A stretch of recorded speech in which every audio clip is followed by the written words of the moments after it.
Okay, so it's only fitting that we talk about ghosts today. So that's what the topic is. And I wanted to talk about this because when I was younger, like I was really interested in ghosts. I was curious. I wanted to know if they were real. I wanted to know how hauntings worked. Like I used to read a bunch of books about it, like, and I was not ever scared of it. I was just more curious, and no one ever had a straight answer for me, but I was diving into a lot of it. But then one day, I watched like a scary movie, and it freaked me out so bad that I pretty much shut down um that curiosity. I was like, "Nah, I'm not gonna play with this." But, I feel like that happens to a lot of us, a lot of kids. These movies will do a number on you, and when, there's not a lot of truth in it, pretty much your mind takes hold and you just it goes elsewhere. So now I've learned the truth. And I want to share it so that you can finally understand like what's actually happening and then you can explain it to your kids without scaring them. So so what are ghosts? Like where do they really come from? So first things first is you really need to understand that there are high and low vibrational angels. And low vibration null angels are also called like fallen angels. So you've heard of that before. It's something that like I think in a lot of history books and too, um, they're just seen as, they're in there, right? So this is not something that you can't look up yourself. You can look this up yourself. And I highly encourage you to look into everything that I'm sharing with you guys today. But these low vibrational angels, fallen angels, like they're basically angels who are salty because like they can no longer manifest into like human form. So the way that they throw their little tantrum is they just stir a bunch of shit up. And so I wanted to note that because like there's high vibrational angels, there's low vibrational angels. We all exist. Like you can't have one without the other. They're not going anywhere. And there's a level of respect that you have to have for them because at the end of the day, like it's a part of our universal makeup. They are a part of source as well. So really these low vibrational angels, like most, if not all, of the sadness that has really been brought to like humankind is the result of them like meddling in human endeavors, in like causing all of these atrocities, these disorders. And since they can't, take human form anymore, like the only way that they can really interfere is through thought implantation. So when our vibration is low, like for whatever reason, like these lower portions, they can insert ideas and thoughts that can manifest into the physical. So this is why I keep sharing, and you'll hear it a lot. Like you have to make sure and take care of yourself so that your vibration is high and your spirit is leading. And any of the ideas or thoughts that get thrown at you won't be able to take hold and then turn into like low vibe action. So I needed to point this out because lower vibrations, we got to acknowledge them so you don't fall victim to them. So they really have caused a lot of us to believe and paint these like eerie pictures of the paranormal. And a lot of it is just masked in fear, particularly in reference to like ghosts. So this is exactly how you get horror movies and all that. Those are really implanted thoughts. All the people that create those movies, and it's mixed with a lot of just nonsense to scare people and create fear. They were implanted, thoughts implanted. So they are they're some crafty beings, right? So let's get back to the ghosts. So the word ghost, like itself, is also kind of like a part of the problem. And just by the virtue of the creation of the word ghost, because we've created it, right?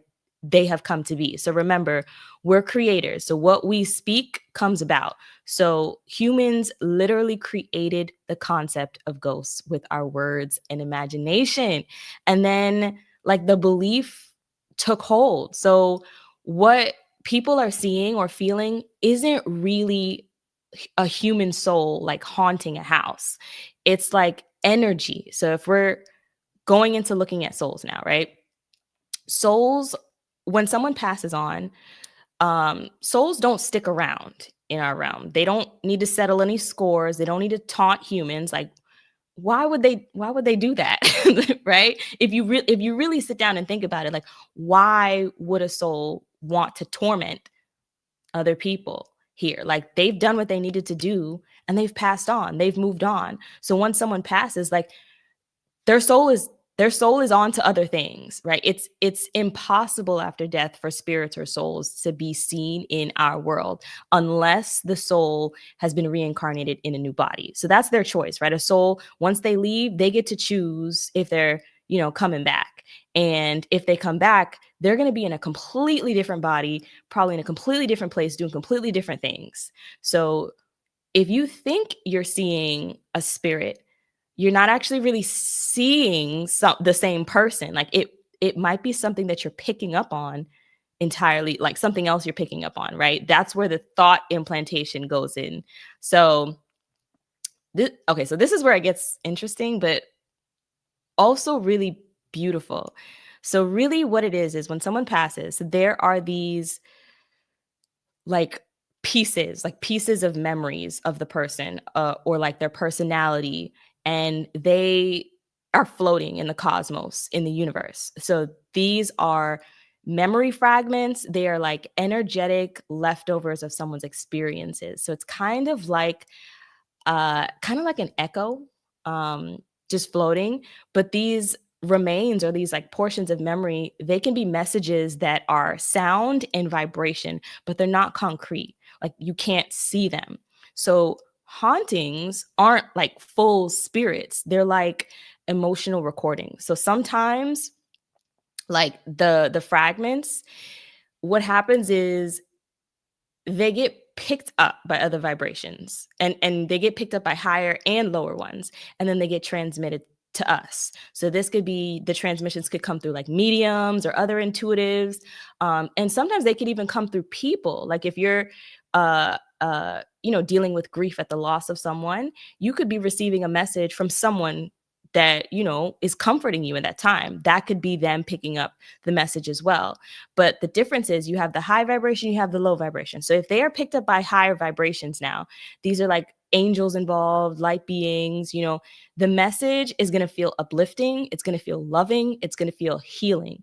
Right there, the message is really to help that person continue to move forward on their journey as a human, and accepting that their loved one has transitioned and moved on. Right, the soul is eternal, the soul is on to other things. Right, and they will link up again, but for the time being, the loved ones that are left behind, they need to continue with their journey and accept what has happened and make peace with that. So that's coming from the high vibration. Now the low vibrations, when they pick up these messages, they love to twist it. Okay, they love to twist it and turn it into fear and confusion and chaos. And that's how you can tell the difference. So that's what we experience as like hauntings. It's really lower vibrations.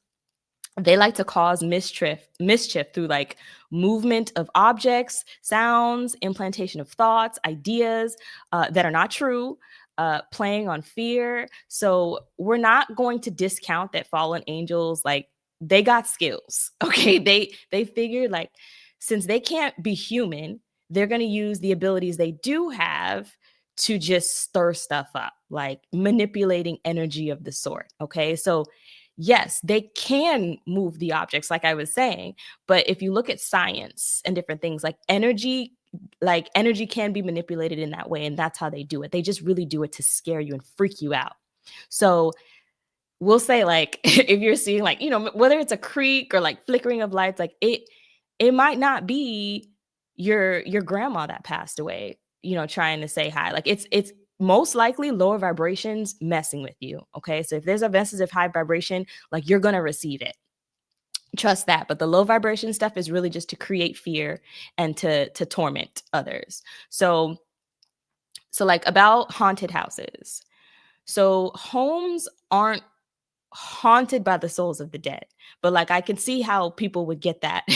And the movies don't help. But it's sometimes those memory fragments that have been picked up by the lower vibration. So it would be the memory fragments of the person, and then they use that to create the confusion, to scare people, to cause a disarray. So if something like tragic or violent happened in the space, like those leftover emotions, they linger kind of like a residue.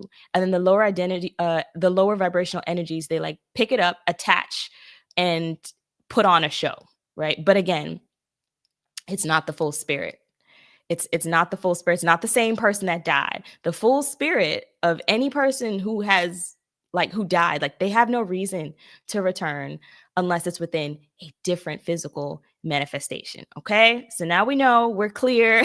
Haunting, ghosts, all of that is lower vibrational energies messing with stuff, trying to make it look like there's a bunch of chaos. Ghosts, we really created the concept, and then the movies just exacerbate it. They inflate it even more.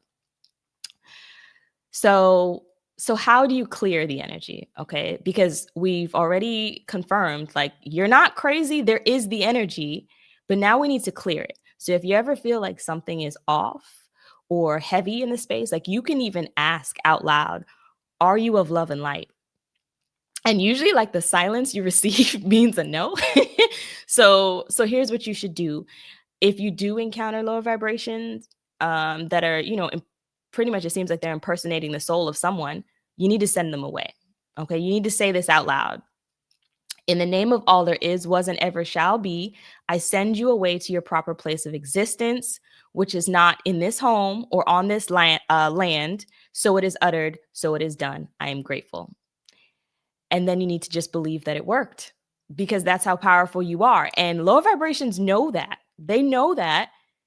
They just also know that we forgot. Okay. So if you don't feel confident doing something like this, you need to find someone who does, and then you need to let them do it. So remember, like, there is nothing to fear. You just need faith, and you need like firm boundaries, because the energy, it's going to listen to the authority, and you're the authority in the space. But do not go around looking for this stuff for fun. Like trust me, this is not a game. Like this is real stuff. And there are just some things that you yourself don't need to be meddling around with. Because if you are not of high vibration, if you're not taking care of yourself, like, there are consequences. Okay. So that's you yeah, there are consequences. I won't get into that now, but yes, I just wanted to pop in and kind of like touch on the ghost stuff, because Halloween can be whatever it is that you want it to be in terms of the experience, right? It could be something that's playful, it could be something that's fun, right? Or it can be dark, and eerie. And whatever it is you choose, that's your business. But, really, the point here is there really are not ghosts, and it's important to understand that the concept of ghosts being souls of the departed sticking around to taunt or haunt any of us, like, that's false. So yeah, we really it's not like how they put it in the movies. Know that. But energy is real. Energy is real. High vibration and low vibrational angels are real. They're not going anywhere. So, what people experience when it comes to the supernatural or paranormal is vibrations, fragments, like memories, and then sometimes the interference. So, next time, your friend or your kid says something like, oh, I heard a noise, I saw a shadow, like, you can calmly say, like, oh, okay, acknowledge energy is real, but ghosts aren't like in the movies, and you're powerful. So just tell that energy to get up and go where it belongs. And that's it. Mystery solved. So we don't really need ghost hunters per se, but we do need folks that command for these energies to leave spaces and people. So you just need the awareness, and you need the love. All right. So that's all I have for you now today. I love you, and I'll see you in the next one.